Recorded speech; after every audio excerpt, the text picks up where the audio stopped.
এরপরে প্রশ্ন হলো, ব্যানার লাগানোর জন্য গাছের গায়ে তার কাটা লাগানো যাবে কিনা।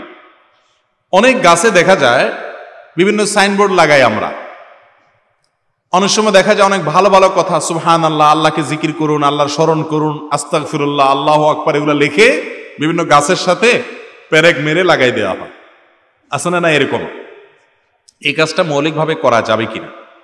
প্রথম কথা হলো, যিনি এটা করছেন তিনি যদি নিজের গাছে করেন, নিজের গাছে নিজে করছেন, তো এটা তার জন্য জায়েজ। এটা কোরআন হাদিসে কোথাও তার জন্য নিষিদ্ধ কিছু না। তার গাছ তার কাটারও অধিকার আছে, যেহেতু তার মালিকানাধীন বস্তু। কিন্তু সেক্ষেত্রেও আমরা যেহেতু জানি যে তার কাটা লাগানো গাছের জন্য ক্ষতিকর, আমি গাছটা এখন কাটতে চাচ্ছি না, তাহলে ক্ষতি কেন করব? এই গাছ থেকে আমি অক্সিজেন পাবো। নবী করিম সাল্লাল্লাহু আলাইহি সাল্লাম বিভিন্ন হাদিসে বিনা প্রয়োজনে গাছ কাটার ব্যাপারে নিরুৎসাহিত করেছেন, সতর্ক করেছেন আমাদেরকে। এবং আরব দেশে বড়ই গাছ জাতীয় কাঁটাদার গাছ বেশি থাকতো। এই গাছ কাটার সম্পর্কে বলেছেন তিনি, যদি কেউ কাটে কিয়ামতের দিন তার মাথায় আগুন ঢালা হবে জাহান্নাম।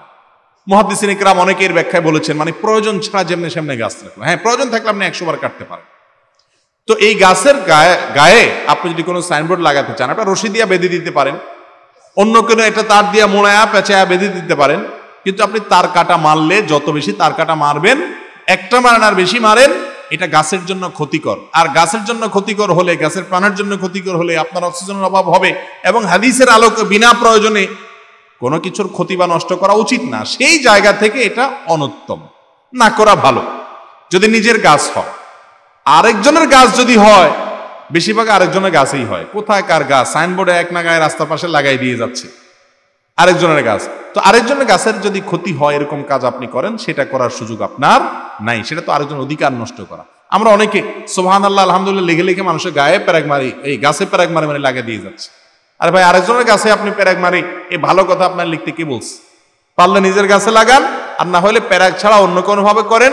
এক কথায় অন্যের যাতে ক্ষতি না হয়, তার জন্য কোনো অধিকার নষ্ট না হয়, সেদিকটা খেয়াল রাখবে। মুসলমান প্রতিটা সূক্ষ্ম ছোট বড় বিষয়ে সাবধান থাকবে যে আমার দ্বারা কারো কোনো ক্ষতি হচ্ছে কিনা, কিয়ামতের দিন কোনো জবাবদিহি করা লাগে কিনা, এই চিন্তা করে প্রত্যেকটা কাজ করবে। এর নাম মুসলমান।